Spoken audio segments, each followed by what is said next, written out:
reacting all around the globe tonight to the news that Barack Obama has been re-elected as President of the United States. Good evening and thanks for joining us on this election night. At 10:18 our time, the projections were made when returns from the West Coast started pouring in. We're going to take a look at the numbers right now. At this hour, President Obama has won re-election with 303 votes in the Electoral College, beating out Republican challenger Mitt Romney's 206.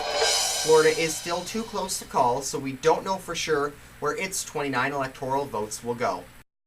Swing states, including Florida, were expected to be important in this election, and they were. Florida, as we just mentioned, is still too close to call, but right now Obama is leading by nearly 60,000 votes.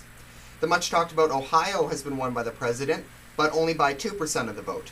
Other swing states, New Hampshire, Iowa, Wisconsin, Nevada, Colorado, and Virginia, all ended up voting for President Obama in the end.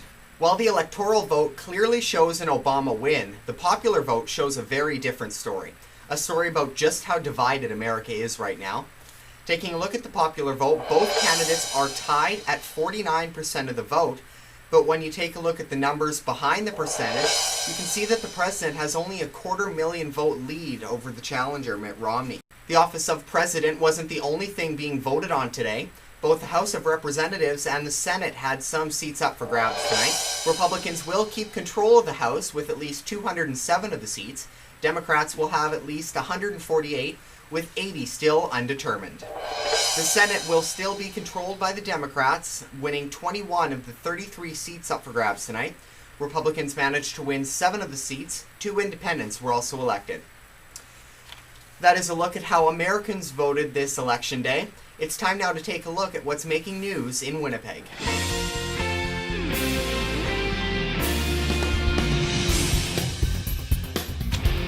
The province has announced renovations to Bonnycastle School that will add 8 new classrooms and expand a daycare centre inside. The school in the Pembina Trail School Division houses English track kindergarten to grade 6 students, as well as a kindergarten to grade 3 French immersion program. Along with the 8 new classrooms, a 6,100 square foot addition is planned to the attached daycare that will provide room for 74 more children. The renovations are expected to be completed by the summer of 2014. A 45-year-old man is recovering in hospital after being stabbed by a suspect on a bike. The incident occurred in St. Boniface on Marion Street Monday afternoon. Police say the victim was walking in the area when the suspect riding a bike bumped into him. An altercation occurred and the suspect pulled out a knife and stabbed the victim in the upper body. The victim was taken to hospital in stable condition where he remains. An 18-year-old has been arrested for the stabbing. He's been charged with assault and breaching of probation. He's been detained at the remand center. Police are asking for the public's help in locating this man. 28-year-old Jamie Charles Greaves is wanted by police for failing to comply with a recognizance order.